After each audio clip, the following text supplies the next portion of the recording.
It's national and world news, and President Trump took political fire after his return from Japan on Tuesday. The reason? Well, he agreed with North Korean leader Kim Jong-un's attack of Joe Biden. As CNN's Jim Acosta reports, Trump is now taking heat from both sides of the aisle here at home.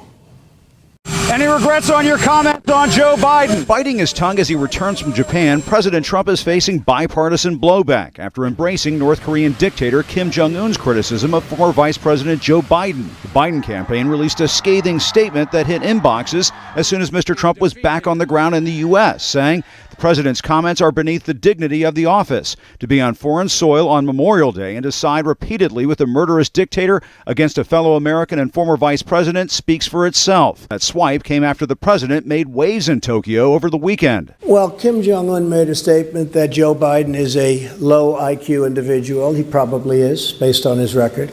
I think I agree with him on that. Since that moment, some fellow Republicans have blasted the president's remark. The latest, longtime GOP House member Peter King, who tweeted, "Wrong for President Trump to criticize Joe Biden in Japan and to agree with Kim Jong-un. Politics stops at water's edge. Never right to side with murderous dictator versus fellow American." But that tradition of steering clear of domestic politics on the world stage ended long ago. Former President Barack Obama slammed Mr. Trump while in Japan back in 2016 when the real estate tycoon was only a candidate. They're rattled by him,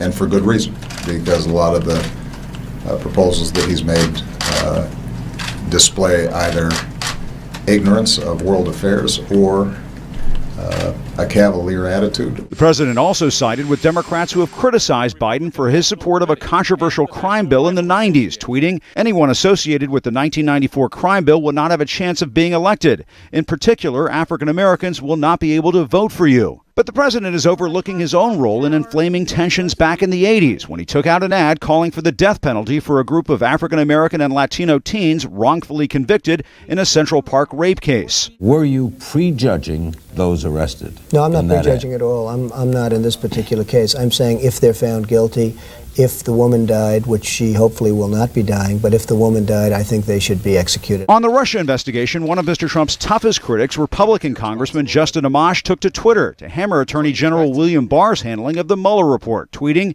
"Barr has so far successfully used his position to sell the president's false narrative to the American people. This will continue if those who have read the report do not start pushing back on his misrepresentations and share the truth." The president got a brief reprieve from the investigations in Congress as he wished both Japanese troops. I want to start by saying Happy Memorial Day. Happy Memorial Day. It's a great day. And U.S. service members a happy Memorial Day. I have to wish you all a very happy Memorial Day, right? Memorial Day, very special back home, and I always like to be back in the U.S. as you do.